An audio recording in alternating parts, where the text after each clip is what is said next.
Hi there, you're listening to Unnatural Selection, the show about newsy type stuff and things. My name is George. My name is Tom. And my name is Adam. With our powers combined, we are Unnatural Selection. Make sure you visit us at our salubrious home on the web, unnaturalshow.com. How we doing? George, you're back. Yeah. I'm back. I've been recovered. I was actually one of those foolishly trusted another crazy billionaire to put me into a submersible. Which wreck were you visiting? You survived. I survived again. Obviously, the lamestream media won't report on it, but that's two submersibles filled with insane billionaires that I've now survived the wreckage of. So, did the submersible? But you said you got in the submersible. Did it actually submerge under anything, or was it just like in the parking lot? Oh yeah, no, it was just in the guy's house. Right. Okay. Cool. And I don't know why he needed to massage me. That didn't seem as though it was relevant at all. But I just let him do his thing anyway. So that's why I've been detained. It avoids getting the bends. Is that what it is? It's the nitrogen in your blood. You got to massage it out. That's what they told me. Yeah, that makes sense. When I got massaged by a creepy billionaire in a submersible. It's all about the bends. Yeah. So why? That is a metaphor. So why did my history saying that George was sick and his family are unwell? So why did my history of flight teacher do it to us then? If that's the case, Because it raises you up, and it sure did. It's a newsy type stuff and things podcast where we talk about the news. Speaking of raising things up, Peter Dutton got raised up into the air repeatedly on taxpayer funded flights. I was going to say not in like a wee throwing up your daughter or whatever, to be like, possibly. Hiya, Dad, hiya. No, they weren't like throwing Peter Dutton up in the sky. He looks like a giant baby, so you can see. I'm sure he's been on a trampoline at least once in his life. Do you know what I mean? Really? Or maybe he hasn't. Do you reckon he's looked at a trampoline and do you reckon he's ever been on? I'm just imagining a jumping castle? A 7-year-old Peter Dutton going, I'm experiencing joy. This is fantastic. But, I was gonna say, make no mistake, Mr. Albanese would not enjoy jumping on this bouncy castle. No. And he would see the big bouncy castle and be like, that's very nice. And he's already approved like 2 visas to bring in some au pairs to take care of it.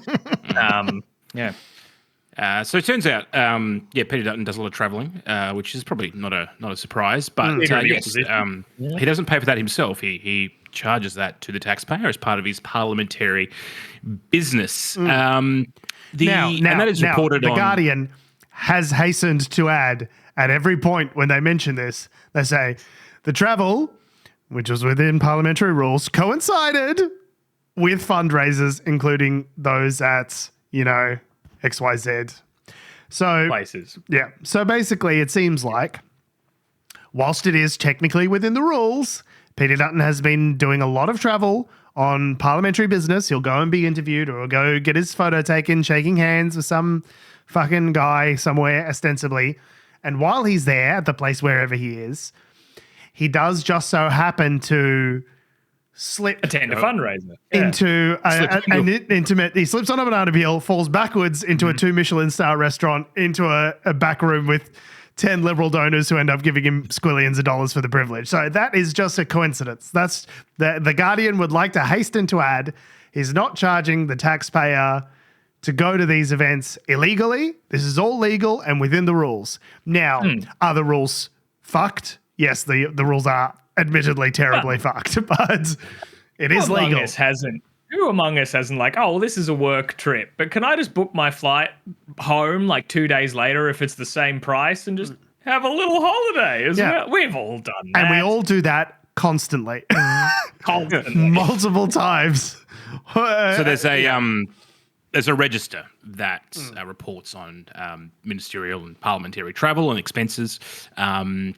And this is sort of what the Guardian's dug up is that, basically in late 2024, there were a number of, repeat visits between different capital cities in Australia where Dutton, did sort of attend various fundraising events just after or just before campaigning for a marginal seat or coincidentally, no relation, just happened to be in town. Doing a press conference. Yeah. Just doing a press conference. It is all, and I would like to stress this. I would like to stress this. It's all technically legal, the best kind of legal.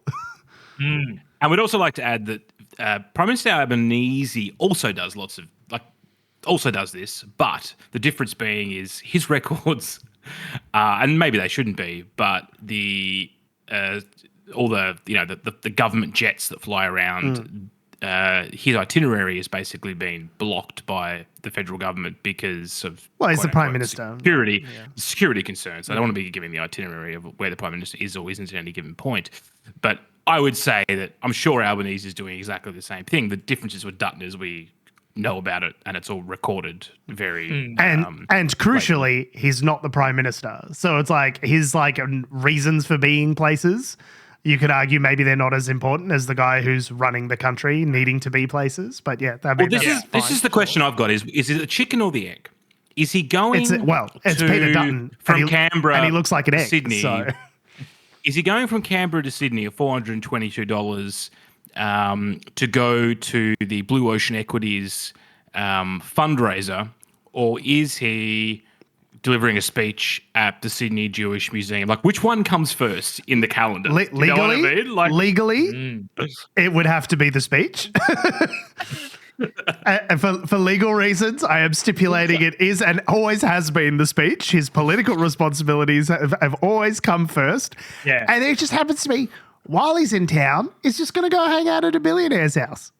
That's just how you do it. What about on the 2nd of October when he charged taxpayers $512 to fly to Melbourne, and a day later he headlined a lunch fundraiser at the men-only Athenaeum Club.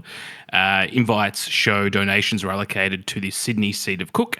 After a press conference in the marginal electorate of Chisholm, Dutton flew to Brisbane on the 3rd of October at a cost of $1,063.35. So that is the Athenaeum Club was just that just happened to happen. It just happened. That didn't even just you know what it's like. It's like when a big comedian comes in at the Comedy Cellar, and then someone gets bumped, and they're like, "Oh, but Dave Chappelle's here, so you got to give him your time," kind of thing. It's like that. Nice. But there's just rooms of billionaires just waiting around, and then every now and then Peter Dutton comes in and just bumps somebody. It's a total coincidence. I just happen to be in town. Oh, you guys are here for me? Oh, that's stellar.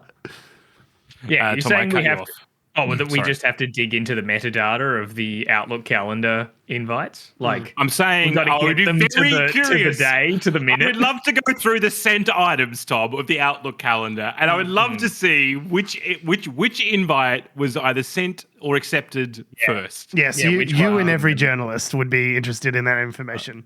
Mm-hmm. But yeah, so basically there's a couple of $100 to a few $1,000s worth of travel costs there.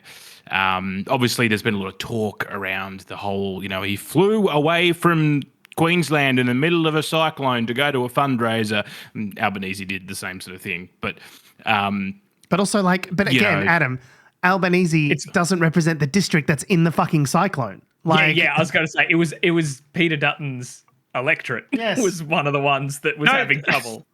Don't you love a good whataboutism, though? What about Albanese? What about no? Yes, so great.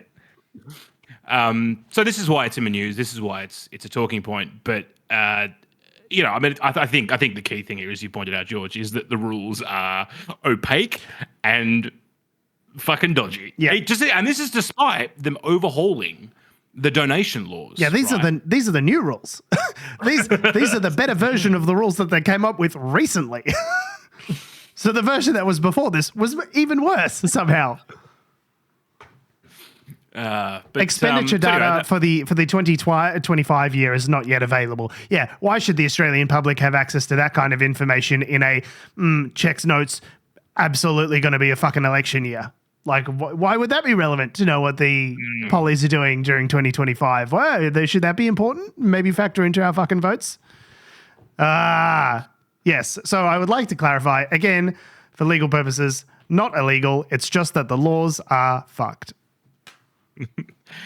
Speaking of fucked, turns out the whole anti-Semitic terrorism plot with the Caravan was just a big load of bullshit and was a complete hoax. I don't think set up by a criminal. Yeah, I don't think we actually talked about it on the show at the time, did we? No. I think it was just one of those stories where it's like news for a couple of days. To my mind, it was kind of like, oh, this seems like a bit sus. I don't know what the real story with is. Like, people were like breathlessly reporting about it for it. It was just like you get people coming on Channel 7 and be like, oh, there's a fucking and the Caravan with the explosives, and you guys should have seen. Oh fuck, it was so fucking crazy. You guys should have. Anyway, we're gonna cut live to some cunt in a car park to talk about this for another 25 minutes. Are you guys getting this? Are you?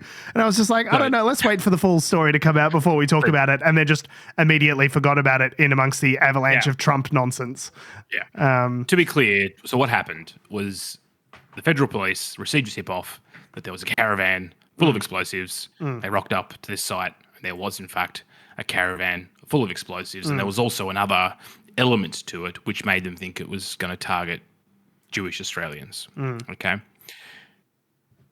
That news got out to the government and then, obviously, to the press. And as you said, it was breathlessly reported. And Peter Dutton honed in on this. Not one to miss an opportunity, Peter Dutton. No, not one to ever miss the making hay while the sun is shining. Peter Dutton got out his pitchfork.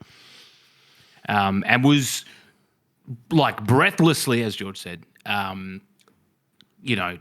crying, when was the Prime Minister made aware of what this? Did the President know, and when did he know it? And when did he get a briefing? And why have they haven't communicated this to Australians? Why is the government trying to anyway? These are the kind of what's the government trying to hide? These are the kind of through lines that Dutton was trying to say. It was also crucially right around the time as they were trying to, the Liberals were pushing, and then Labor then agreed and went, okay. They were trying to push and strengthen the hate speech laws in Australia. This basically, they were sort of happened around February 6th, and basically on the same day, the government was like, yeah, cool, we're going to jump on board and strengthen hate speech laws. Both sides of politics were trying to, there was like bombings of synagogue, fire bombings of synagogues. And I think both sides of politics were like keen to just like really bone up on their to be seen to be doing something pro-Jewish bona fides. And so, so they, went very maximal on the response. But, it turns out it was a complete fabrication. Oh, it was all bullshit? It was all bullshit? Yeah, it was all bullshit. It was all bullshit. Nice. I'm glad that we rammed through a bunch of policy though, like really quick, just before we could like get all the facts though. That's super cool of us. Yeah. It turns out it was an organised, related to organised crime. So someone who's currently serving time or about to serve time basically set this up. An organised criminal. They weren't clear about it when the police issued a statement, but they were basically like someone made it up to like try and get out of something or try like that was the impression that I got. Trading evidence. Like I'll give you information about a crime if you lighten my sentence, and the crime is a crime that I have just committed, and capitalizing on people's sense of urgency around like anti-Jewish hate. And I'm not saying anti-Semitism is not a real thing. It is absolutely a real thing, and it's absolutely a problem. 1,000,000% a real thing. I don't want to like give the impression that it's not, but like clearly the amount of like fervor that the Australian media has towards the topic informed this criminal's decision to utilize that issue as a way of trying to get himself free, right? Like if the facts are as I understand them, it was like, what's the most like incendiary, crazy thing that I could do that would like get the police's attention? Like, oh, I can help you avert a terrorist attack against the Jewish community if you give me X, Y, Z. Like, well, obviously that was part of the calculus, right? In terms of the scheme that this person ginned up, right? So crime boss XYZ, we don't know who it was or what gang or anything. And I'm sure he's a great guy, and I don't have anything personally against him. Paid a bunch of associates, yet unnamed, to sort of carry this and set the whole thing up. So there was a caravan, there were explosives in it, but there was no real... Well, there was no detonator, so it was just like may as well have been filled with Teletubbies, the caravan, because it was a danger to no one, right? So it was just storage. Yeah. Yeah. Yeah, it was a storage unit, essentially, a public storage unit. Yeah. Anyway, so Tony Burke came out this week and was like, or last week, and was like, Peter Dutton deliberately did not receive a briefing to try and basically have plausible ignorance. deniability, so he can basically keep going and spewing anti-Labor kind of sentiment on the basis of which that. Peter Dutton's denied, and they're just sort of slinging mud back and forth. But like, given Peter Dutton has proven that he is willing to do things and say things for political expediency. I mean, personally, I'm inclined to believe Tony Burke, but again, Peter Dutton has denied it's not those claims. Anyway, I just find this whole weaponizing. Me personally, I find the weaponizing of anti-Semitism, both for and against. Like in terms of the whether there's anti-Semitic attacks, which are obviously designed potentially by foreign actors, by the way, which is some of the intel that we're receiving, that are obviously designed to create political schisms in Australia, as well as the reaction back the other way. Yeah, it is the definition of like a wedge issue, basically. Yeah, correct. Yeah. I find it being, it's not a mountain. It's not a mountain out of a molehill, but it's definitely something that's sucking a lot of oxygen up. Which, I wonder whether it is political messaging that is like perfectly calibrated to the kind of like law and order type bona fides that the Liberal Party tries to advance, right?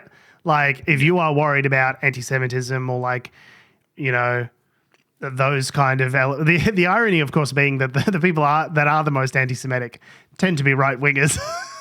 And if you're a right winger, which of the two major parties would you choose to vote for? I'll leave that up to the minds of the listener to determine for themselves. But yes, it is something that it is an issue that plays well for the Liberal Party base, is to be seen to be defending the Jewish community. Sky News has been breathless about it. Like, they had a Sky News anti-Semitism, the Sky News funded or hosted anti-Semitism summit. I think it might have been Sydney, perhaps. Wait, for or against? Against. Impossible to tell. Well, it's anti. Oh, now this is like is it anti-Semitism? I was going to say, you get what I mean. It's like, they have an anti-Semitism summit. What are the talking points? Yes, correct. I see what you're saying. And is Elon Musk invited? Who controls the media is the question I would ask that summit, and their answer will probably dictate to me which side of the fence they're on. Neither here nor there. Who do you think controls the media? And then just sit back and let them Yeah. So I it is a real issue, but I really dislike how it's been co-opted for political gain. Yeah. It's become a political football, and basically both of the major parties are just trying to show how anti-Semitic they both are in the most maximalist of terms, and the problem is when you try and show your party's bona fides because you're like scared of a potential reaction, rather than like thinking something through and coming up with a proper policy response. What you get is rushed, botched legislation, right? Like that's what happens when everyone's just trying to react and try and do something to be seen to be doing something. Very often they end up doing the wrong fucking thing because they haven't thought it through correctly, right? So it's just a recipe for divisive wedge politics and just people making like very costly, hasty errors, I think. The campaign hasn't even started. They haven't even announced the fucking election yet. You know what I mean? Like, we're sitting in this weird limbo of like all of the classic election, like shots firing is already started, has been going for some time. They've been in a full wedge shadow war for the last, like, we're already getting the TV ads, and we'll talk about the newspaper ads in a short bit. But yeah, it's crazy. Good news this week, or some good news. I think it's good news. The traditional owners in northeast Arnhem Land have won a significant victory in the High Court against the Commonwealth in a native title case. I wonder if the right-wing Liberal voters who seem really, really keen on ensuring Jewish territorial sovereignty feel the same way about this story, which is about Aboriginal territorial sovereignty. I wonder if those voters would feel exactly the same way about these two stories. I wonder. Probably not, because I think in the appropriate analogy, white Australia is Israel and the indigenous community is Palestine. Yeah, So no, I'm just they probably don't feel good about this. I'm just curious, just a little wondering out loud about intellectual consistency. It's gotten us nowhere for the last 15 years, but just I'd be remiss if I didn't at least bring up the contradiction in terms. Yeah. So there's a mine in the Gove Peninsula. A mine. In northeast Arnhem Land, and it mines this thing called bauxite. So Bauxite. I've never heard of that mineral. I don't know if it's an element, like science people look it up for me, but it's apparently a giant bauxite mine, which sounds fun when you say it. Bauxite. Anyway. It is a sedimentary rock with a relatively high aluminium content. Okay, so yeah, there you go. And it's also, it refines alumina. So there you go. That actually makes a lot of sense. That's been run by Rio Tinto. Took me 1 second to Google it. So yep, that's all I had to do. All you had to do. I posted the article, didn't do any research. Yep. It's all good. Anyway, so that mine is starting to wind down now. And the traditional owners of the land, the Gumatj people, I hope I've pronounced that correctly, launched a bid in the High Court of Australia basically saying that when the lease for that mine was issued by the Commonwealth government back in the 60s or whatever, late 60s, early 70s, they were never really consulted as part of that. There was they were excluded from all, revenues or, agreements or whatever else. And now that mine is closing down, they should be entitled to compensation for the wealth that was extracted from the ground, which is within their native title boundaries. So, correct, as well. Basically, it's also more about a residual revenue is probably what they're more after, as opposed to environmental damage. But so there's the distinction between people who it's complicated. I just sort of break it down on come at it from a different perspective. What it essentially comes down to is, are they, as someone who this Aboriginal community had native title rights to this land. Now, does native title rights constitute the same thing as ownership? If I own the property, if I own this house, and the government says, it's eminent domain, we're going to put a freeway through here, we're going to buy a house from you, it needs to be done on what's the term is called just terms, right? That's what it's called, which means they need to give you a fair value. They need to give you whatever the house is currently worth in order to take that house away from you. The government can't just come in, take your house and say, go fuck yourself, you get nothing. Give shit. Yeah. So if you've seen Which the is castle, also the central plot to the castle. Yeah. yeah, that's what the castle's all about. Now, the complicating factor is here. You guys say, you'd say just terms. All right, well, if this Aboriginal community has native title over this land, or partial, a part of the area that's being mined, do they then have property ownership status where they are also entitled to just terms, which would mean that they are entitled to a percentage of the revenue that's generated from the land? And basically what the High Court has said is yes. It's now it could be massive. Now, in an earlier form of this article, they said that the Commonwealth would be liable for compensation of up to $700 million. But we don't know necessarily exactly how much it is going to be. So, as you say, Adam, the mine is ending the end of its natural life, which does complicate factors. Obviously, if it's a matter of giving the community a percentage of future royalties, you can go, okay, well, we'll just give you whatever it is, X amount of, but you negotiate a percentage and you get X amount of percent. I think it's more sort of what has the value, a percentage of the value that has been earned up until now was the way I sort of understood. Right, but then that would because the mine is now at the end of its natural life. That would be the case, but it's where's that money? Whose pocket is that money going to come out of? How is that going to be determined? Rio Tinto is they're the owners of the mine. But doing that post fact presents a lot of legal issues and challenges to go. Yeah. Actually, I decided in retrospect you owe us whatever, $700 million. Or is it? Or maybe it's the Commonwealth, because the Commonwealth were the ones that. Well, I think that's what the Commonwealth is worried about, is that they go, hang on a minute,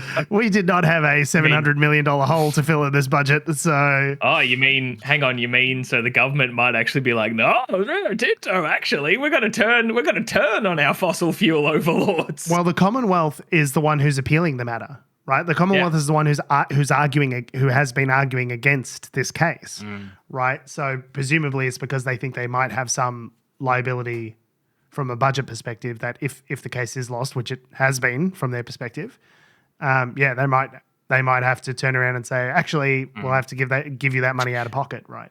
And you imagine the amount of mines in Australia that currently lie within native title boundaries, right?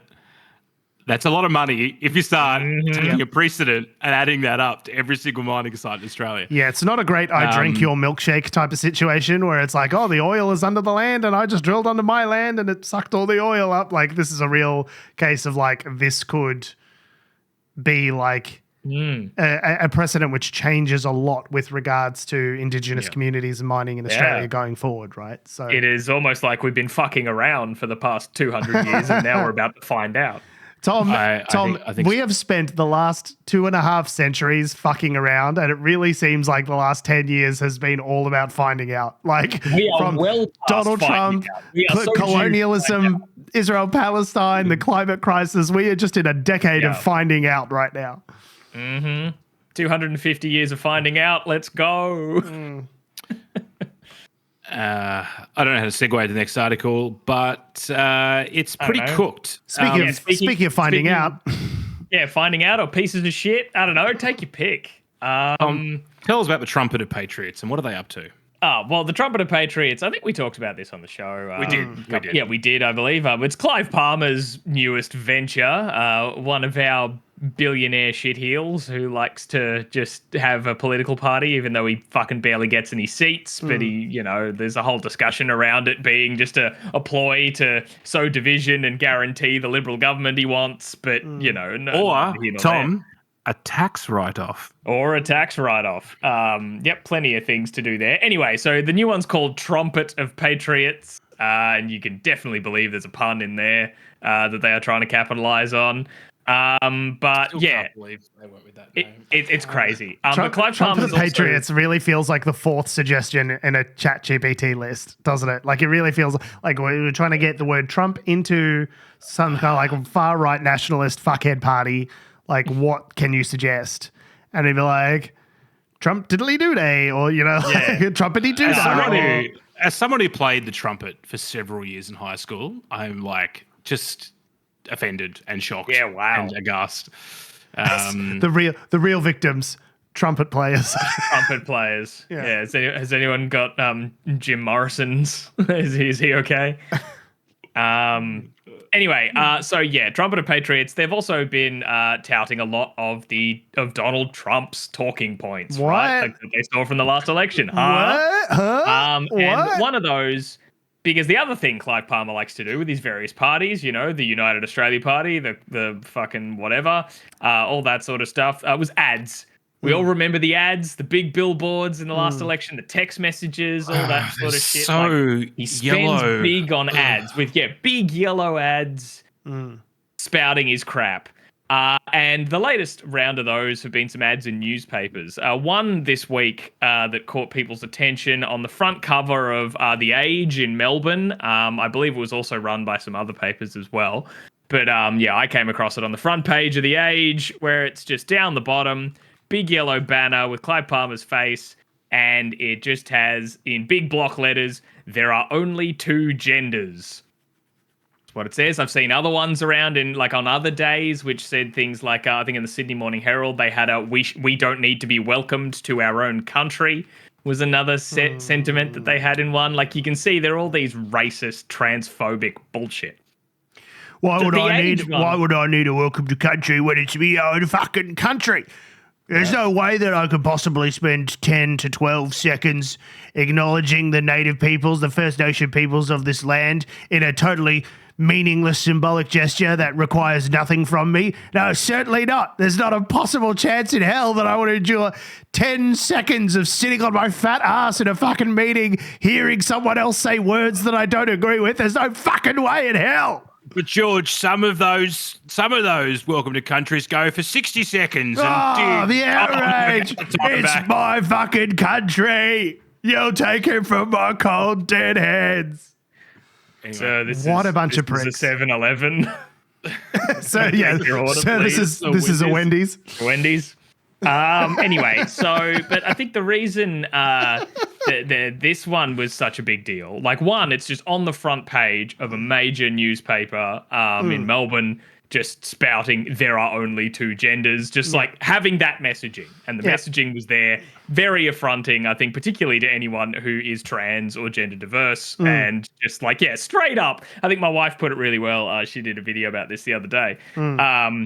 Like, really well put it as like, just saying, this newspaper ain't for you, queer people.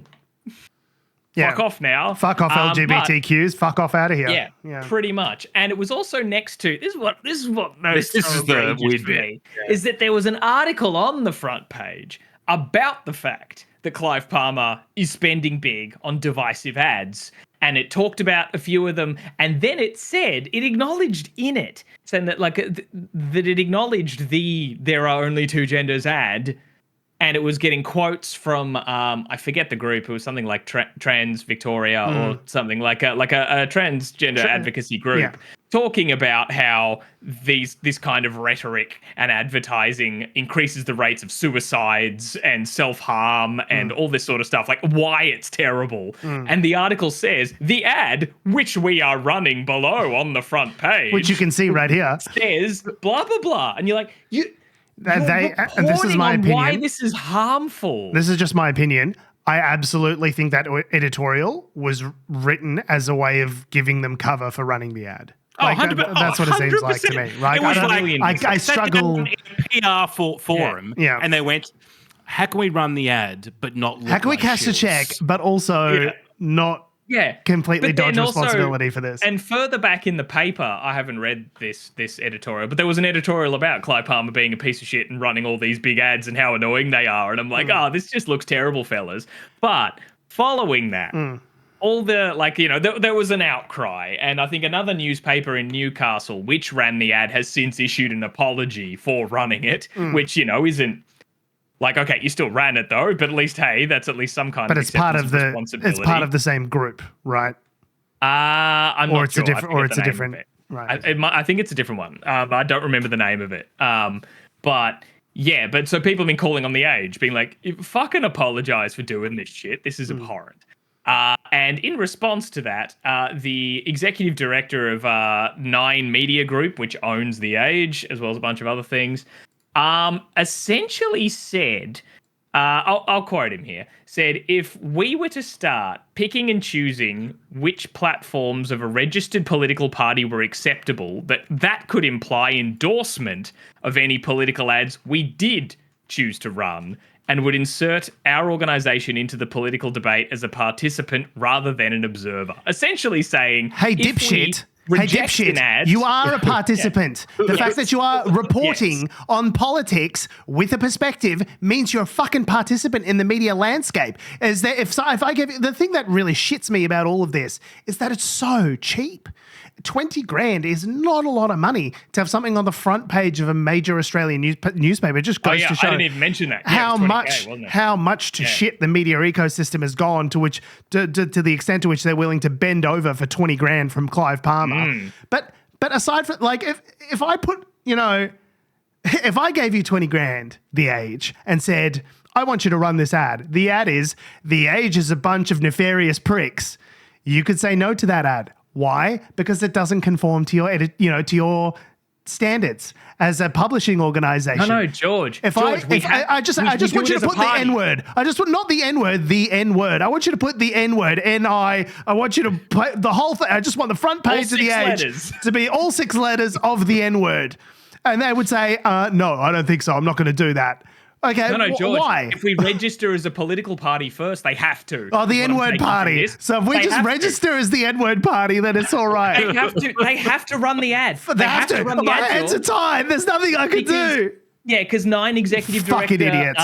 Luke McIlveen, I hadn't said that out loud before, but yeah, essentially has said fucking moron. If they reject a political ad, it implies that any ad they do run, they endorse. We have to. Endorse it, or you will publish anything I fucking send. We have to take the money.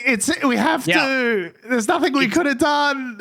It's Despite insane. The fact like, I could run a political party that's like birds aren't real, or like, fucking Peter Dutton eats babies, monster. And they could just. It's such a fucking horseshit cop-out bullshit excuse. You can reject an ad on fucking any grounds that you want because it's your publication and you are responsible for what you publish in your publication. So if something is not true or if something offends someone, or if you say, Tom Heath, go kill yourself, and then Tom Heath kills himself as a result of seeing his name in the front page of the paper, you might be fucking responsible for that because you're the publisher. So none of that responsibility goes away because it's political communication, right? Yeah. Like, you as a publisher are still responsible for things that you put on your page. And whether you realize it or not, Luke, people are making the inference.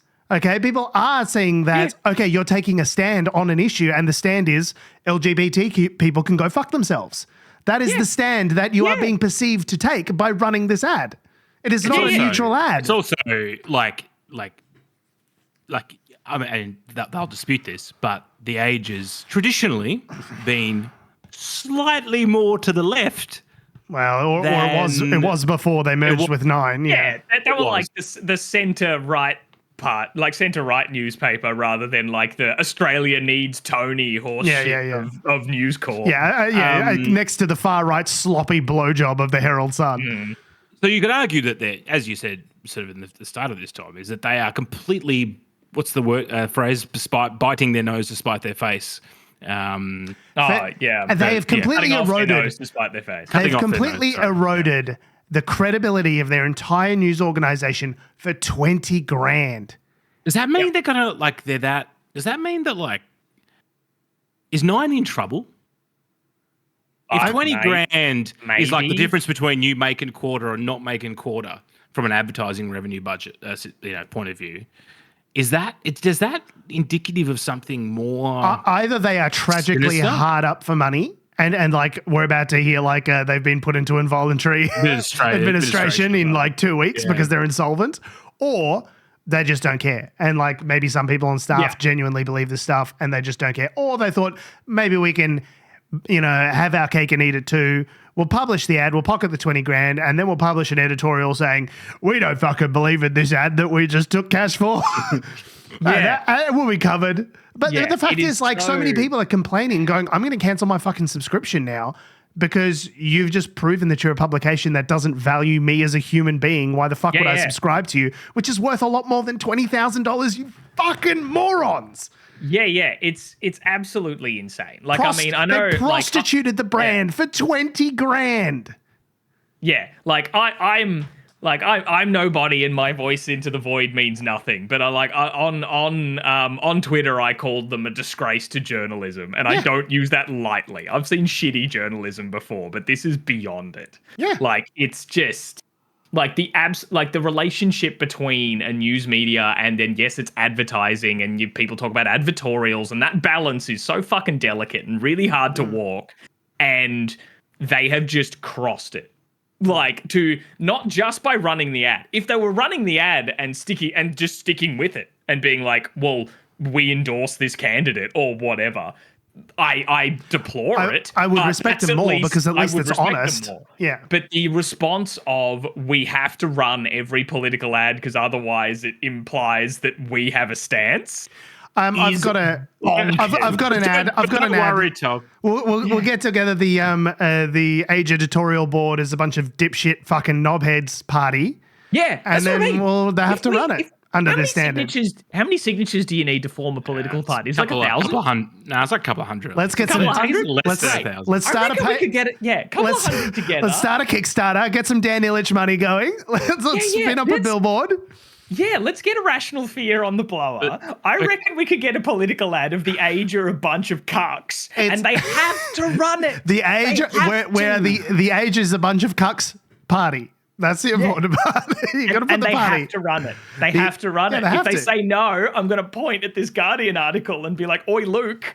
It's not intellectually consistent. It's so funny that as the editorial and like business part of a newspaper that would have to presumably spend all day every day passing through these issues and making sure that, you know, the editorial side and the business side and the news side all maintain a kind of like equitable separate. Like this is what when you study journalism, this is what it was all about, is how to pass these difficulties and make sure that you don't compromise the integrity of the news and journalism side with opinion and finance, right? It's a difficult balance to walk. I'm not going to deny that. But for people who do it every day, for people who do this all day, every day, they have somehow managed to fail spectacularly at this. They failed so bad, it's become its own news. That's how bad that they failed at this task. Just want to point out as well, though, like looking at this front page, they have also got a paid sponsorship, which is obviously a paid newspaper article. The headline, they've got Darcy Moore, who's a Collingwood football player, and Dee Salmon, who's I don't know who she is, but they're the GP ambassadors. It's basically the whole front page. The main thing that you draw, apart from the Clive Palmer ad that you're drawn to on the front page, is a picture of these two with an article which says, Champagne GP finish just to start for sponsor. And that the whole article is about how Moet Hennessy, Louis Vuitton, it's and Moët and Chandon are sponsoring the fucking GP. The Grand Prix, yeah. But this is why I can't look at these media sources anymore. When Fairfax was acquired by Channel 9, I stopped reading them because it ceased to be, and like really quickly as well, you could sense the degradation of the quality almost immediately into descending into this kind of native advertising, you know, jerking off corporate sponsors fucking bullshit. And that's why when people ask me, well, what news sources do you watch, do you read, do you listen to?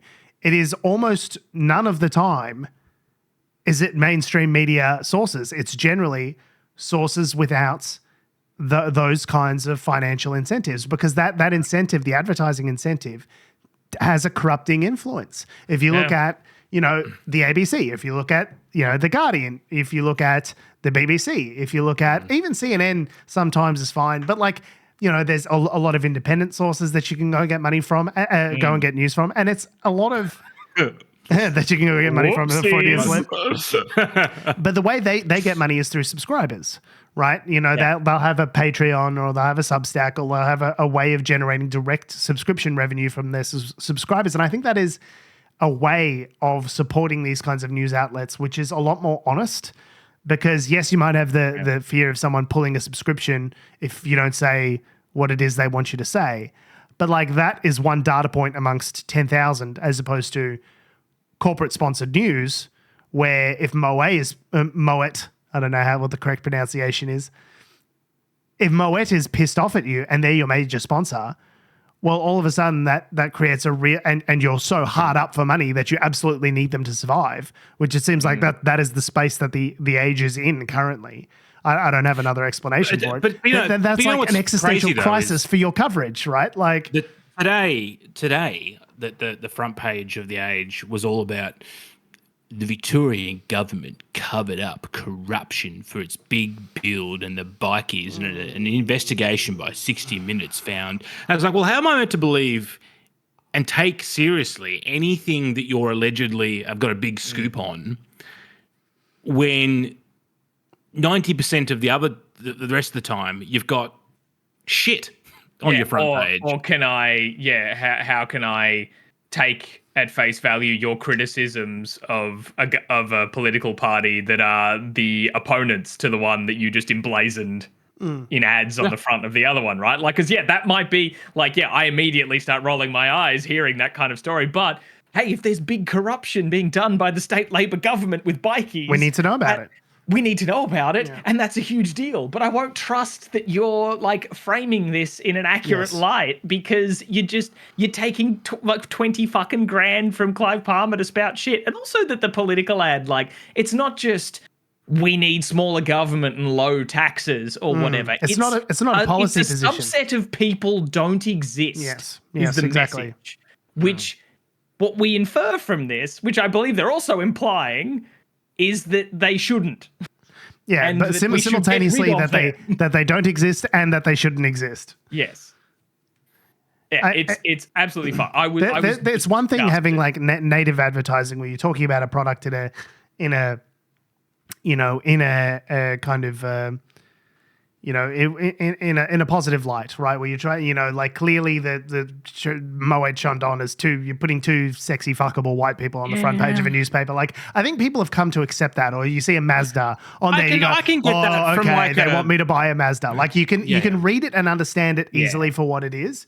This is just like, no offense, it's fucking hate speech. Like I made the joke of like posting the N-word on, but like literally that's what it is. There's no policy perspective, there's no agenda. It's just like, fuck this group of people. And the fact that the Age thought for a second that it was okay to post it, let alone on its front page, is just like mystifying. Like it's just it's crazy to me that they thought this was going to be acceptable. It seems that, and based on their thing of, if we choose not to run something, there's implications, so we have to run it. If the ad was like, eradicate all gay people. Yeah. Would you put that on TV? That's the other thing as well. Like, if Nine's so confident about this, because it is Nine, would they put that on?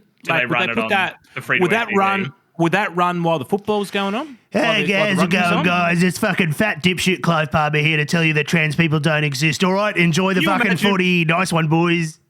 Can you imagine? Because there is a diversity round in the NRL. Can you imagine if they ran that ad during one of that round? They've got the diversity round going, and then you've just got like Clive Palmer, like a Twitch streamer in the bottom right hand corner, going, "Oh, that one doesn't exist. Oh, that one definitely doesn't fucking exist. Look at the blue hair." I don't think they would. I don't think Channel 9 would put this on free-to-air television. No, because it'd be fucking suicide. Of course they would. Yeah, it's crazy. But for the newspaper, it's like, oh well. No one reads print journalism. No one reads print journalism anymore, so fuck it, throw it in. Who's going to notice? Yeah, they fucking trying to get fired. Like, it's just... I don't know. It's just insane, and it's disgusting, and like we said earlier, the campaign hasn't even fucking started yet. So fucking strap in. Also, like at the end of the day, fuck Clive Palmer as well. For even thinking right off Clive Palmer. That's my ad. I've got tomorrow's lined up for the fuck Clive Palmer party. Nice. So it's just there's no position. It just says fuck Clive Palmer. He sucks big sweaty dicks. So, which normally I'd be okay with, but in this particular case, it's levied as an insult to him. It's a long subtitle. I don't know if they're going to be able to get it all in, but you can fit lots in like the little like asterisk. Like you got to go to a along with like authorized by the Commonwealth government Canberra subtype. You can just fit it all in there. Don't put that on your political ad, though. If you say that the Commonwealth government Canberra's endorsed it, like I know there's not a lot of like truth in political advertising shit, but that might get you in trouble. So that's Australia. Yeah, let's have a palate cleanser and go to the States. Yeah, you know what? After all that cavalcade of shit, let's go to somewhere where it's going much better. You know what it's like? It's like going through a 5-course meal and you get to course 4 and you're just like, I can't eat. Cannot eat another bite. Adam, but sir, it's only wafer thin. I have a green card holder being held as like a political prisoner, and it's wafer thin. All right, feed my lefty brain. Let's go. Fuck off! I'm full. Okay, so over to the United States, where everything's going also great. It's so good. A judge has temporarily blocked efforts to deport a Palestinian activist who helped lead the Columbia student protests. Now, you might be asking, what did this Palestinian activist who helped lead Columbia student protests do in order to warrant being deported? What crime must he have committed? To which the answer is, helped lead Columbia student protests. That's it. That's the crime. The answer is, that's what he did. But Tom, comedy's back. Free speech is back. Aren't you glad that free speech is back? Where ICE government goons can turn up to your house with no fucking warrant and abduct you and send you to Louisiana in the middle of the fucking night for no fucking reason whatsoever. Don't you love that free speech is back? For the uninformed listener, who and what is ICE? ICE is the border enforcement agency. I forget what the acronym actually stands for. Yeah, I forget what it actually stands for. Yeah, but they're the hired goons that turn up and cart people away. They are literally the jackbooted thugs that every far right-wing fever dream, like Waco-brained fucking right-winger in the United States has always been afraid of. The idea of jackbooted thugs turning up at your door in the middle of the night without a warrant to fucking take your guns, except your gun's name is Jose, and it's not about your guns. It's ICE is, of course, crystal meth. But if you scroll down a little bit further in Google, you need to go to the second ICE, search result. Third, fourth search result is U.S. Immigration and Customs Enforcement. Yeah. So basically, these fucking goons turned up at Muhammad Khalil's door at Columbia University. Now, technically, according to the university, they would actually need a warrant because it's student housing that they detained him on. They would actually need a warrant to come onto the property, which they didn't have. No such warrant has been produced. They found Khalil and his wife, and they said, "Mate, your student visa's up. You're getting deported." And he said, "I don't have a student visa anymore. I'm a resident. I have a green card." I am married to an American citizen. I'm married to a citizen. She's right here. She's 8 months pregnant and right here.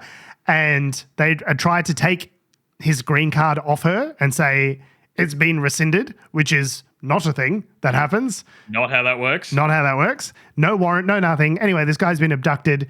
He's been taken to, this is Columbia University in New York City. He was for some reason processed away from his lawyers, away from his family, all of his support in Louisiana, which for geography fans will note nowhere fucking near New York.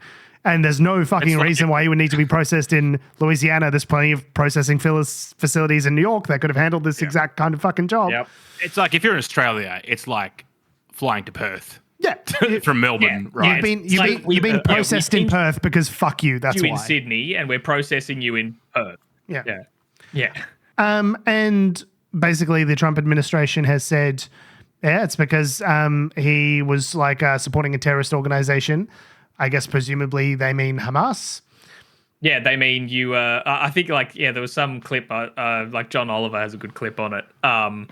Of when someone asked point blank, like, what crime did he do? They're like, he's supporting Hamas, and they're like, how is he doing that? And they just kind of mumble across it, and it's essentially it was a pro-Palestine, pro-Palestinian sovereignty movement. Protest. So therefore it supports Hamas, therefore terrorism. And they're saying it without saying it. But like this is the logical extension of the anti-Zionism stuff that we were talking about before, where it's like this is what happens when you go in the maximalist interpretation of like, of course we don't want to be anti-Zionist, we don't want to be anti-Jews, we don't want to be anti-Israel, we want to show our bona fides, and the way we do that is by unconstitutionally locking up people for exercising their First Amendment right to free protest. That is the logical extension of that. If we go all this, we don't care about rights anymore, we don't care about all that sort of stuff, we're just going to arrest Bill of you. Rights? I don't know him. We're just going to fucking disappear you like Pinochet into the fucking jungle. We're just going to Operation Condor you and drop you in the fucking Atlantic Ocean without a trial, without a fucking jury, without a warrant.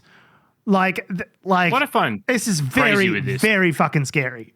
Yeah. It's literally like a dystopian sort of like fictional, like a 1984 like dystopian hellscape sort of secret police are at the door. It's Stalin's fucking Russia. The secret police are at the door and they're here to arrest you on charges that will be decided later. Like, what's crazy is that like this was all obviously stemming from the executive order that Trump signed. Yeah, but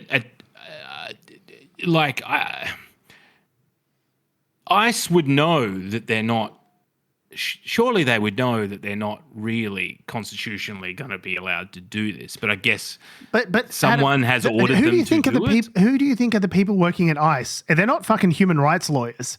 It's a bunch of guys who like failed out of the police academy for being too racist and hitting too many blacks. And then they've gone, where can I get a fucking job?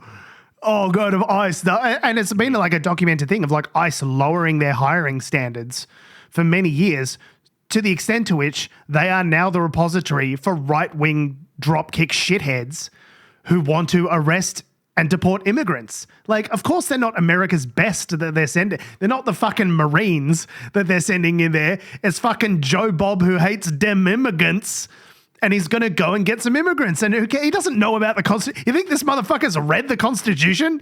You think this motherfucker reads? You think he knows about the First Amendment? He only knows about the second one. He didn't even know there was a first one. Yeah, I guess it also shows that when you stack departments with lackeys, yes, they are willing to transfer orders and these are the fucking brown shirts coming to execute the Führer's orders. This is exactly what. Who cares about the legal justification? And everyone just turns around and above them and goes, "Oh well, I was ordered to do it. I was just following orders. I was just following orders." Sorry, Tom, I'll cut you off again. Oh no, I was going to say, it's that they would also probably feel incredibly emboldened by the fact that the fucking president will back them. Oh, there's been reporting on that. That various areas of these these immigration enforcement agencies, there's not just ICE, there's others, feel emboldened now because of the president's rhetoric. Like, that's been widely reported out. That's not a thing that we're making up. That is a true fact that's been observed, is that people in these agencies are going, great, we're finally off the fucking chain. We can do what we've always wanted to do, which is arrest your fucking abuela in the supermarket for no other reason than she's brown. Like, is this unconstitutional? Like, who decides what the Constitution is? The president, I guess. Yeah. And Trump will probably do everything he can to make sure. Why do you think he does decide what the Constitution is, despite it being a document that they refuse to update because they think it's perfect? Why do you think that the first thing that President Trump did when he got into office was pardon the January 6th rioters? The reason is because he wants his fucking goons, and he wants everyone else to know that if you commit crimes on behalf of Trump in his name, doing stuff that he has asked you to do with executive orders, you're going to be okay. And I want you to know that I'm going to look after you. He tried this last time round as well in the 2020 campaign, where he said, if you get caught beating someone up, I'll pay your legal bills. You remember that? Where he said, No, I don't. Fuck. Yeah. So he's trying to create a moral permission structure where people feel okay violating the Constitution, you can't just rock up to somebody's house and abduct them in the middle of the night without a fucking warrant. Where the fuck do you think you live? What fucking country is this? Haven't you watched Law and Order? Like, you must know that that's not okay. Yeah, there was no little dun dun at the start. Is that Law and Order? Did I get that right? Yeah, you did. No, you nailed it. I mean, and this is the problem with, and the US has been through this with the concept of cracking down hard on terrorism, right? Oh, it's terrorism, so we have to react strongly. And you could argue the same happened here in Australia to some extent, that you, by saying something's an emergency all the time and saying that it's terrorism, you're basically creating a permission structure to water down civil liberties. To do whatever you want. Yeah, that's what the Patriot Act was all about. Like, it was a laugh line in the United States in the years after 9/11 that anything the government wanted to do that the public didn't want them to do because it was an infringement on their, intrinsic civil liberties, they would just go, it's national security. Like, that's it. Can't do anything about it. It's national security. Like, sorry, got to keep walking. Can't even stop to talk to you, really. It's national security. So I just got to keep walking down this hallway. So, that was a laugh line. It was a joke that at the extent to which Americans were abusing the structure of government in order to achieve the ends that they wanted to achieve in defiance of civil liberties. And now it's just like, oh yeah, it's terrorism, or it's, it's illegal aliens, or we could just do whatever we want now. Like, it's back. That era of reckless disregard for civil liberties is back. And it's terrifying. If he's done a crime, if he's actively supported terrorism in any way, charge him, and we'll fucking see how it goes. And if he's convicted in front of a jury of his peers with actual evidence of an actual crime, then you can deport him. Do whatever you want. But until that point, what you've just done is abduct a guy in the middle of the night with no fucking reason. Yeah. He doesn't have access to counsel. You've abducted someone who said something you didn't like. Yes. The scary thing is that's the violation of free speech. When people on the right wingers go, it's free speech, we've got to have our free speech. This is what the free one speech consequence you're not supposed to suffer. The one thing that's not supposed to happen with free speech is not freedom from consequences. Yeah. Freedom of speech doesn't mean you can't get boycotted or cancelled. What freedom of speech means, this is what it means, is it is a principle that means you can speak your mind and jackbooted thugs from the government don't turn up to your house and cart you off in the middle of the night with no charges.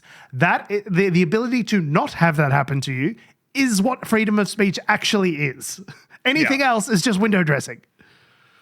And it's kind of scary because the administration has said that this is the first of many future crackdowns on university protests. And, the first arrest of many to come is the quote. Yeah. But don't worry, Chuck Schumer will fix it. Bro, don't get me started on fucking Chuck Schumer. I know I posted this article. Okay. All right. Good. Get started on Chuck Schumer. I love George is like, well, if you're twisting my arm, all right.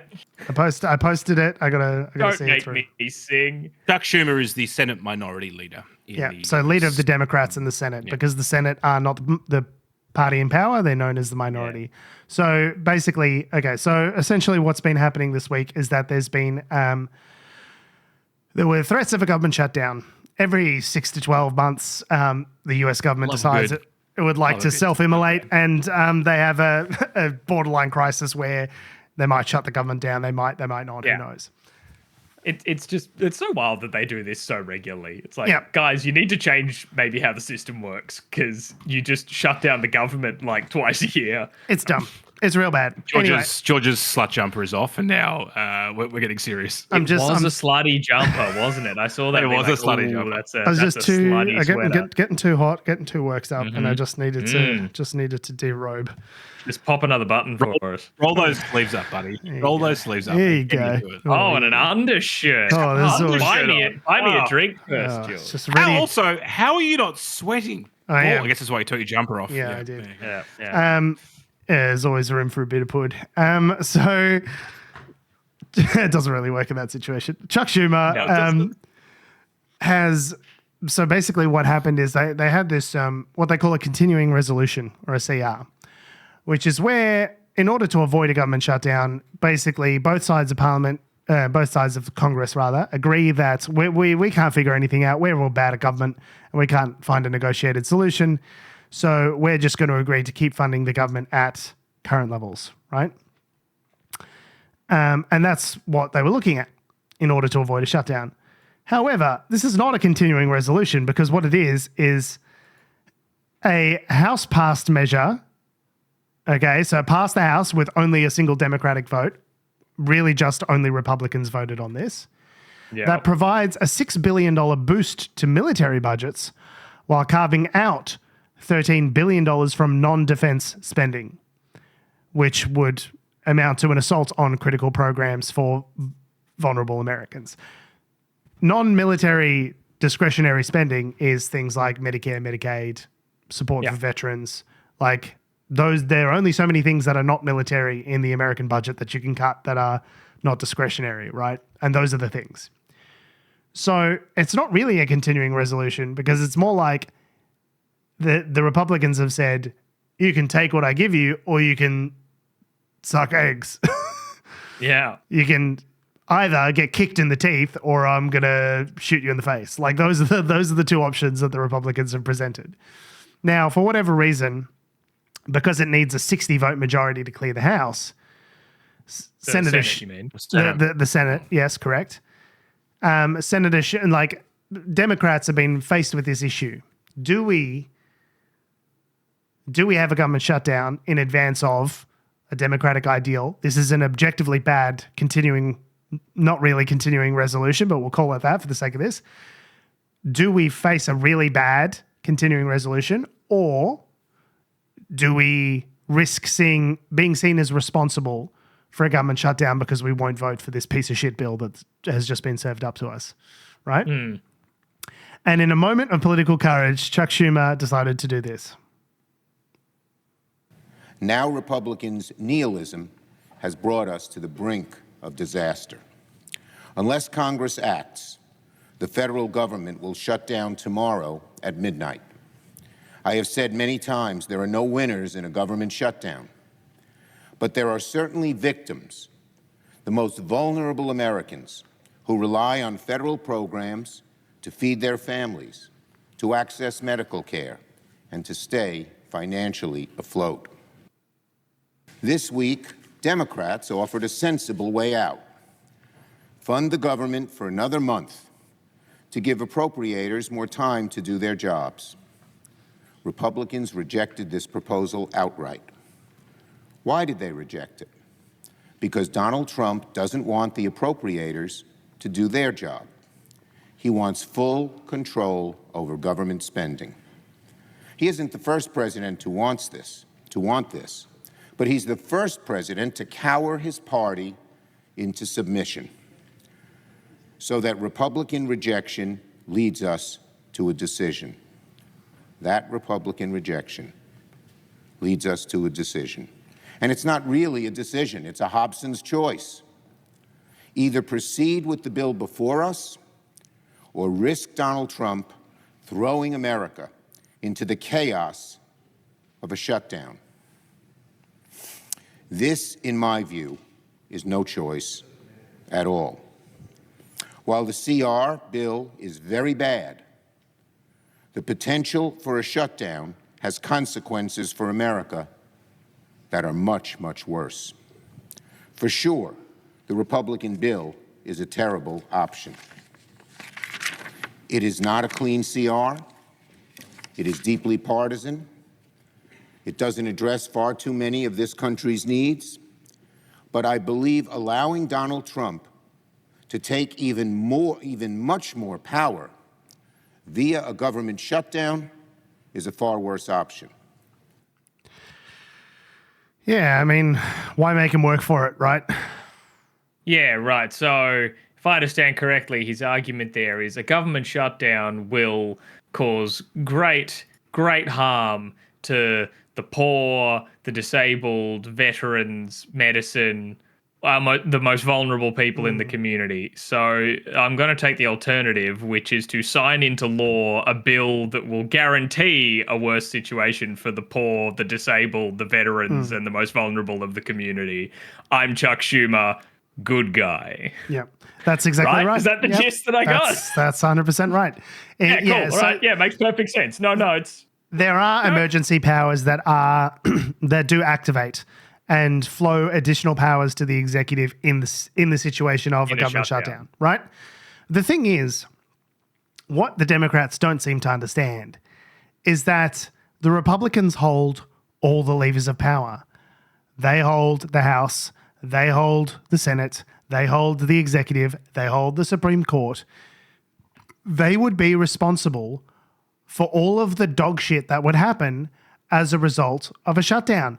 Overwhelmingly, they've done polling on this where they go, well, if there was a government shutdown, who would you blame? 70% of people say Republicans because the Republicans are the ones that are fucking in charge of everything. If all you need to do is say, we want a clean continuing resolution, everything funded at the same levels as before, nobody gets fucked, you'll have 100 votes in the Senate for that tomorrow. Yeah. And you just need to get on the news and keep saying that and maybe you say, actually, we want a guarantee that Elon Musk isn't going to be involved with Doge anymore. You get some concession out of it. You find one big issue and you stake it out and we say, in exchange for this, we will be perfectly reasonable and we'll give you whatever you want as long as it's a clean continuing resolution. And every day that doesn't happen, it makes Trump look like a fucking asshole, right? Like the idea that they just don't have the stomach for this fight is a massive abdication of responsibility from the Democratic leadership. That from a communications point of view, they can sing louder than the Trump camp can, because the Trump camp will obviously start blaming the Democrats. Of course they will. So it becomes a war of narratives in the media. You can't go, oh, we're not going to try because like Trump's going to like sling a bunch of bullshit and lies, because slinging bullshit and lies is Trump's default setting. That's how he comes out of the box, right? So you may as well go down swinging and try and actually achieve something rather than go, what are we going to do, Trey? Fuck you, Chuck Schumer. You septuagenarian asshole. Get the fuck out of there, bro. You are not up to the task of being oppositional to Donald Trump in this moment. You are a man. You are Neville Chamberlain, bro. You are not meant for this moment in history. Fuck off. We'll just give him a bit of Poland. Fuck off. Just a snifter of Poland. Speaking of snifters, because what does it incentivize? What does it incentivize? The next time round, he's going to go, oh, well, let's double it. 20 billion in cuts for Medicaid and Medicare. Oh. You know what I mean? All you've done is embolden Trump to go even harder on what it is he wants, because he knows you guys are a bunch of fucking pussies and you're not going to put up a fight. Yeah. You're like, oh, Chuck Schumer like rolled over and showed us his nice fluffy tum-tum for a scratch. Excellent. I'll ask for more. I'll make sure he's not first up against the wall when we start the fucking gulags. George, why don't you tell us why sakes. the Trump family crypto venture, World Liberty Financial, is getting into bed with Binance Holdings and what that means? Okay, so World Liberty Financial is one of the Trump group's crypto ventures. So they're the ones responsible for the Melania coin and the Trump coin. And apparently it's been reported in Yahoo Finance and elsewhere, and Bloomberg, that they have discussed doing business with the world's largest digital asset exchange, known as Binance Holdings. Mm-hmm. Now, you may know Binance Holdings from the news stories that I think we might have talked about it last year.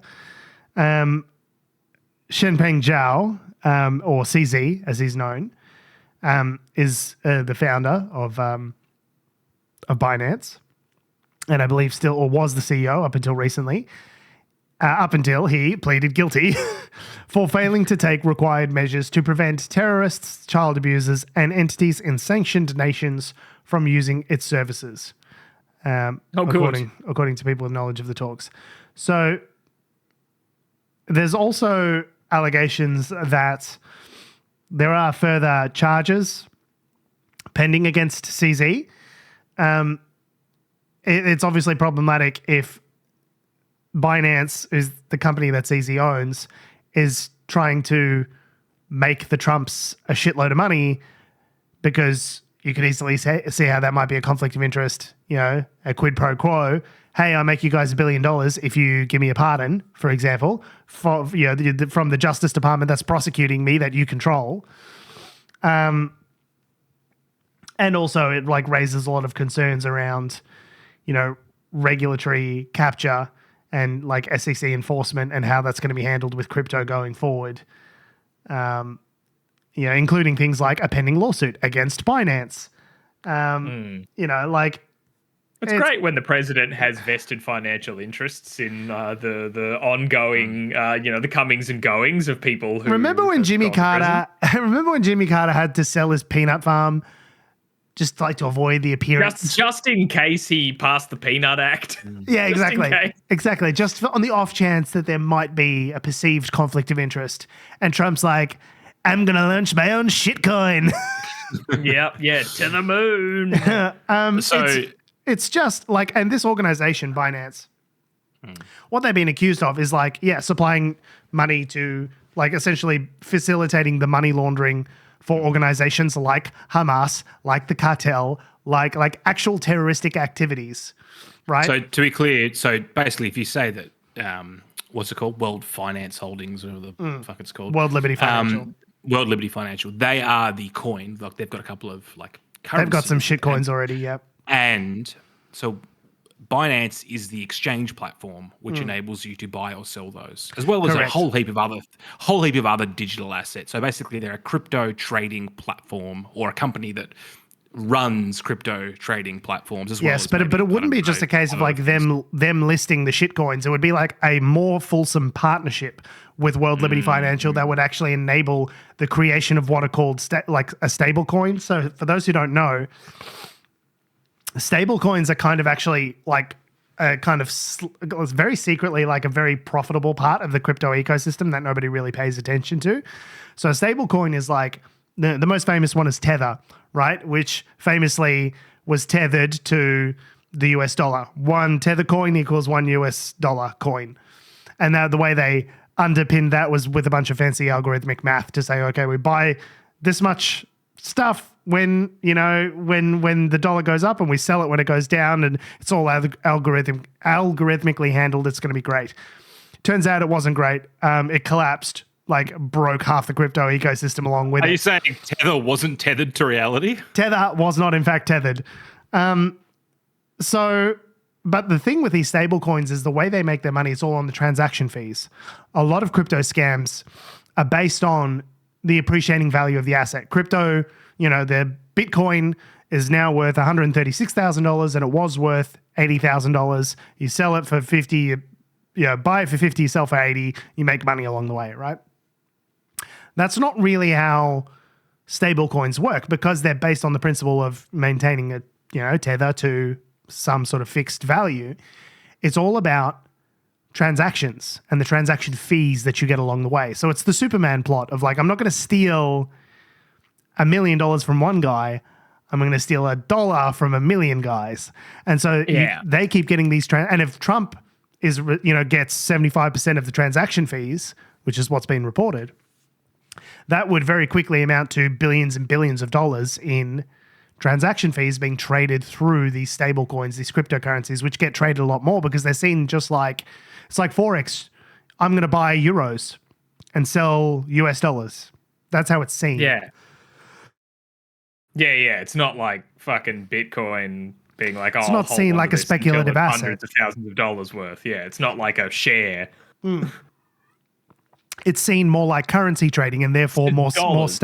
Yeah. You're just spending. And so what's dodgy, or why people are sort of raising, well, there's red flags being raised, is that Witkoff, who is Steve Witkoff, Trump's guy. Steve Witkoff, Trump's guy, a special Middle Eastern envoy or some bullshit. Yeah, the guy who negotiated the absolutely totally real Gaza ceasefire. Which is definitely holding. He allegedly has met, according to various sources, he met Zhao in December last year, and neither of them have really responded to comment on this, but there was a meeting that did take place. So you might ask, why is Trump's special Middle Eastern envoy meeting a random fucking crypto bro? Crypto bro. Convicted criminal crypto bro.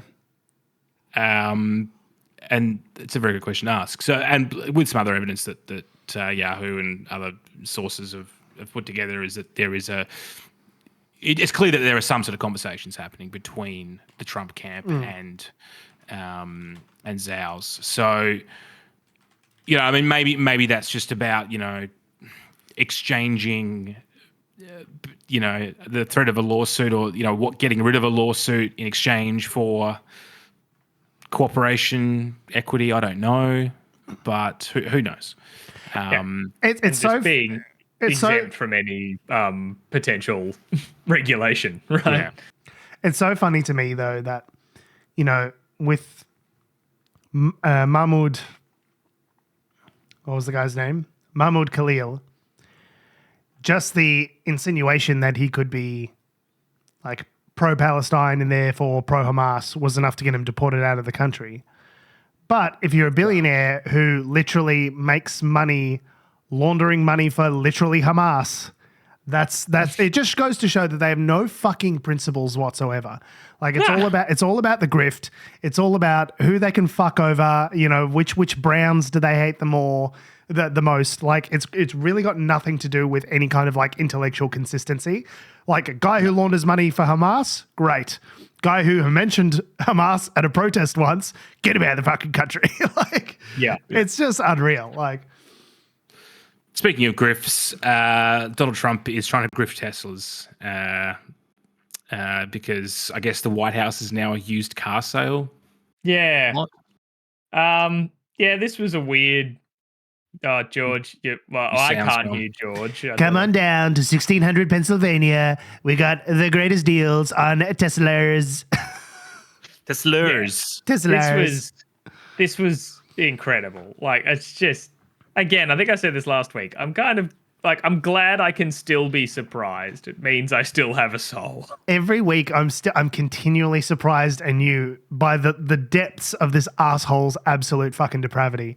So here's Donald Trump selling Teslas on the White House lawn. I don't think it needs more context than that. Adam, do you want to add to that? Or I was going to add the context. The context is that obviously Doge has... Elon Musk's antics with Doge have somewhat impacted the Tesla share price. yeah, not just the Tesla share price. The whole fucking US economy has been a sea of red this last week. I personally am down 10 grand thanks to this massive fucking sell-off that's happening at the moment in the markets. But don't worry, Donald Trump will fix it by having a car sell-off in the White House. It's unfucking believable. It's honestly, it's so dumb. Inspiring business confidence. Let's go. If this was in a movie, I would be like, it's too much. You can't have all of these things in the one movie. It's too dumb. So here's Elon Musk hawking Teslas, which he definitely knows how to pronounce, on the White House. Do you remember when the biggest scandal of the Obama presidency was that he wore a tan suit that one time and he did kind of a lazy salute holding a latte? Yeah, that was then, and this is now. What's your best of these cars? What do you think? Well, the car that I drive is the Model S Plaid Which is C. that one? That red one in the middle. I like that. Yeah, yeah. I like that. It's 0 to 60 miles an hour in 2 seconds. So faster than a Ferrari. That's pretty fast. This is beautiful. Whoa! Should I get in? Get in! Okay. Have you ever sat Let me behind get the in steering a wheel of one second. of these? Of a Tesla? You want my notes? Yeah. They gave me notes. I said, I'm not Biden. I don't need notes. I'll take one. I can take it. Thank you. Let me get in. Elon goes, let me take those for you. And I can't help but think, like, because they're my notes anyway, I wrote them for you on how to hawk my Teslas. Yeah. In a second. So with this Secret pen. Service go great. Thank you. I mean, if you actually drove it around, it would really be wild. Beautiful. Wow. I get on this other side. That's beautiful. This is a different panel than I've had. Everything's computer. That's beautiful. Wow. You don't want me to drive it, do you? I saw Biden do a I'll tell you, test it loop could here be- once in the Jeep. Yeah, It's very easy to drive. That's. You're the only one that saw it. So it's like driving a golf cart, basically. No, it's beautiful. Very simple. It's very simple. So it's literally like a golf cart that goes really fast. There's no gears. This is really amazing. It's really amazing. Let's take a look at that. Mr. President, you gonna get it wrapped in gold? Think Biden could get into that car? I don't know. Let's go see the Cybertruck. I did buy one of these. So. So this is bulletproof. I mean, look, in terms of imagination, I think I have a great imagination. Who else but this guy would design this, and everybody on the road is looking at it? It's amazing, actually. As soon as I saw it, I said, that is the coolest design. I just... We were saying this before the show. It's so Fuck stupid. him for being so funny because he's a monster. He's history's greatest monster. It and sucks. he keeps coming out with bangers. Absolutely bangers. so hard that more he's so unintentionally funny. I love Tesla. Yeah. and It's all it'll hurt. computer. I think Alice was saying this to me once, just being like, and it must crush Elon because Elon so desperately wants to be funny. Yeah. And Trump is hilarious without even trying. Yeah, unintentionally so. Is it more funny than when he got in that big truck and was like honking the horn? Or is it like It's he same loves level. getting in, like, because the thing is, this is not the first time Trump has done this. Trump has done this previously with other vehicle. Yeah, but he wasn't like selling you an Isuzu truck. Like this is like he's deliberately holding a we talked about native advertising and like how hard it is to see an ad, aside from regular kind of editorial content. This is like they've just done away with that. This is just like a press conference to Old sell idea. Teslas. Yeah. And the reason why, of course, is because Tesla, the entire stock market, because of the trade tariff war that Trump has been fighting with himself over the last week. Stop hitting yourself. Yeah, it's just like, oh my God, it's crazy. This guy doesn't give up. And it's just like you pull out and it's like Donald Trump trying to choke himself. Like he's just like holding his own arm back. Oh my God, he doesn't give up. He's incredible. But so like all stocks everywhere have taken a dive, but particularly Tesla because of its association with Elon Musk, and Elon Musk being a notoriously unpopular figure right now because of all the terrible things that he's been doing. When questioned about it, a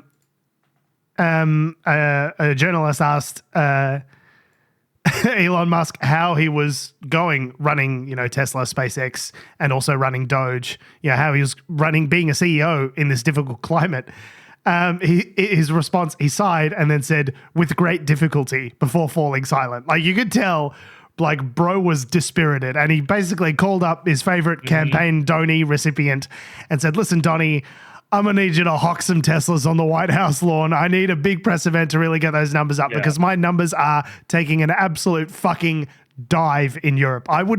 People here in Australia, people in Canada, no one wants to be caught dead in a fucking Tesla because it's essentially a Trump-mobile. That's what people associate with it now. People fucking hate them. Both of them. Yeah, there's those bumper stickers that go around. Like I bought it before I knew he was an asshole or something like that.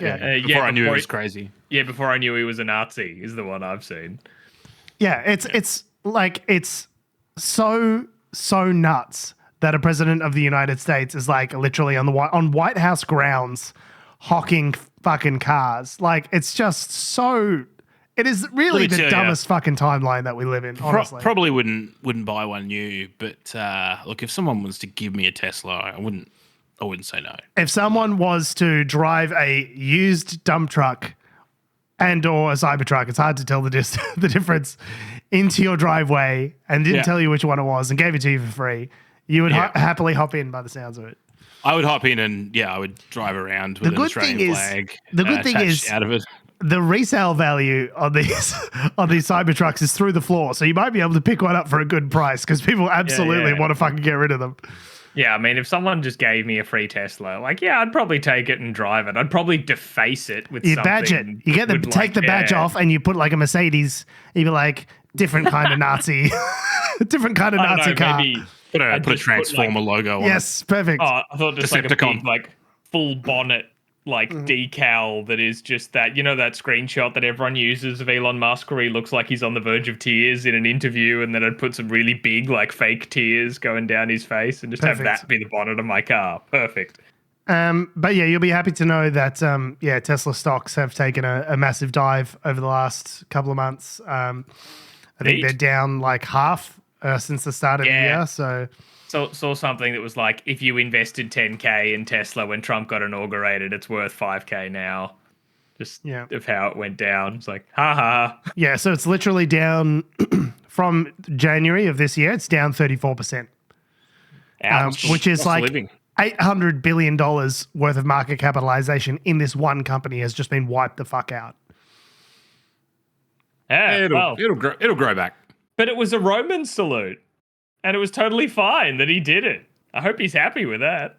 I wonder how Nvidia's share price is doing now after their big dump. They just sort of bounce back eventually, don't they? Yeah. I mean, to a certain degree, yes, right? And but I think Nvidia's stock, was talking about Nvidia specifically, has been very much pumped up on the hopes of the whole AI thing. Like, you look at it, it's relatively stable between sort of $7 a share up to maybe $31 a share, all the way up through till, sort of mid 2023. And then when people figured out that Nvidia would be the beneficiary of all the AI stuff, everyone started going in really, really hard on it. And so it's up to, highs of $147 a share, right? So yes, it is down to 121, which is a correction. That is the range of a market correction is like 10%, right? Yeah, but but it's the whole AI it's not it's nowhere near what it was worth like 3 years ago, right? It's still up massively from that point. Over the last 5 years, it's up 2,200%. Yeah. So I think Nvidia will be fine thanks to all the AI stuff, probably until AI starts actually taking people's jobs, and then people will be like, hang on a minute, you do this, do that AI thing. Or the worst of all possible worlds, Tom, is that they realize AI is not actually that capable of taking that many people's jobs at all, and people start to freak out and dump the stock because they go, all of the future earnings that I could have made on this world-changing technology aren't going to materialize. Turns out we're just going to have to do our fucking jobs forever. They should have just made the 5070 really good, but they didn't. They didn't. I mean, like I said, I don't see how they're going to be able to keep this up, because clearly Donald Trump doing this trade war and fucking everyone over and saying to Canada, we're going to take over Canada and we're going to take over Greenland. And like, it's like, you'd be unsurprised to know it's really pissed people off, like Canadians and, Greenlandians and all these other people, people who live in and around Panama, like not thrilled with the president of the United States saying we're going to fucking take over your country. So, obviously he's launching tariffs against all of these various countries. They're launching counter tariffs. And the market is freaking the fuck out because, of course, because he's launching tariffs and he's going, but we'll have an exception for this one, or we'll have this tariff, but we're going to delay it for a month, all this sort of shit. And if there's one thing that businesses don't like, it's uncertainty. Yeah. and the inability to plan ahead. So, I just can't imagine that this can keep going on. Like the last day or two, there's been a dead cat bounce because all of the stocks have taken such a hit that a bunch of people have gone, well, you got to buy the dip. And so that's why it's sort of, it's everything's taken a shellacking. So it's kind of like, that's what they call a dead cat bounce, where it hits the ground and bounces, but it doesn't bounce very far, right? So, there's been this dead cat bounce where stocks have recovered a couple of % over the last day or two. But it's got nothing to do with market fundamentals. It's literally just people trying to buy the opportunity of the stocks being cheap. But I think there's going to be a lot of capital flight away from the United States now. Like I, for one, would love to pull my money out and just have nothing to do with any US shares, right? And there's going to be other investors that feel the same way. They go, it's too fucking risky. Like, yes, the Magnificent Seven, Apple, Amazon, Tesla, they're where most of the gains are happening. But not if the president of the United States acts like a fucking crazy person and destroys the world economy, right? So, and kicks off a recession. So I think there's going to be a lot of institutional investors that pull their money out of the States entirely and put it somewhere else. The irony is that the thing that does really well out of all this uncertainty is US treasuries, because that's where people put their money when things are uncertain. They go, oh, well, we don't know what to buy. The stock market is looking crazy. We're going to buy US bonds. We're going to buy bonds. And if you do that, that lowers the yield curve, which means the cost of US borrowing goes down. So it's like the US, because they're at the center of the world order and the global financial system, there's no amount of fucking up that they can do that will ever really, that actually sticks, that actually punishes them, because the global economy goes down, but our cost of borrowing goes to nothing.